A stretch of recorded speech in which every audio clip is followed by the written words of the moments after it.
Namaskar, Jai Shri Krishna, expounding text 24 of chapter 16, the divine and the demoniac natures of Srimad Bhagavad Gita.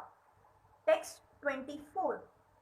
Tasmatsa Shastram Pramanam te Karya Vyavasthito Gyatva Shastra Vidhanoktam Karma Kartu Miharhasi. One should therefore understand what is duty and what is not duty by the regulations of the scriptures. Knowing such rules and regulations, one should act so that he may gradually be elevated. As stated in the 15th chapter, all the rules and regulations of the Vedas are meant for knowing Krishna. If one understands Krishna from the Bhagavad Gita and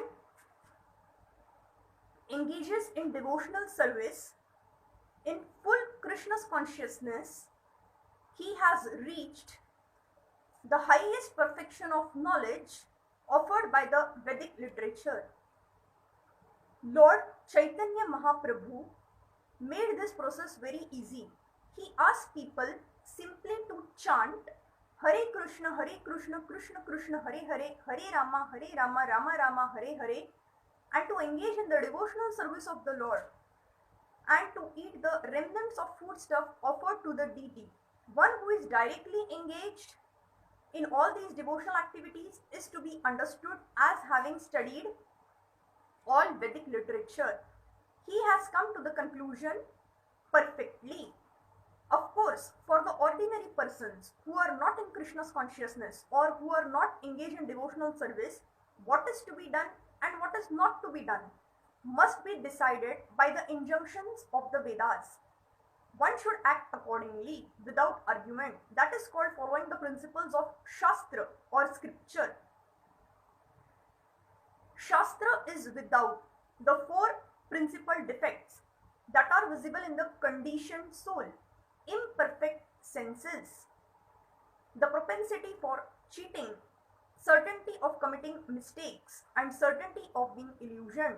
These four principal defects in conditioned life disqualify one from putting forth rules and regulations. Therefore, all rules and regulations as described in the Shastra, being above these defects, are accepted without alteration by all great saints, Acharyas, and great souls. In India, there are many parties of spiritual understanding, generally classified as two, the impersonalist and the personalist. Both of them, however, lead their lives according to the principles of the Vedas. Without following the principles of the scriptures, one cannot elevate himself to the perfectional stage. One who actually therefore understands the purport of the Shastras is considered fortunate. In human society, aversion to the principles of understanding the Supreme Personality of Godhead is the cause of all fall downs. That is the greatest offense of human life.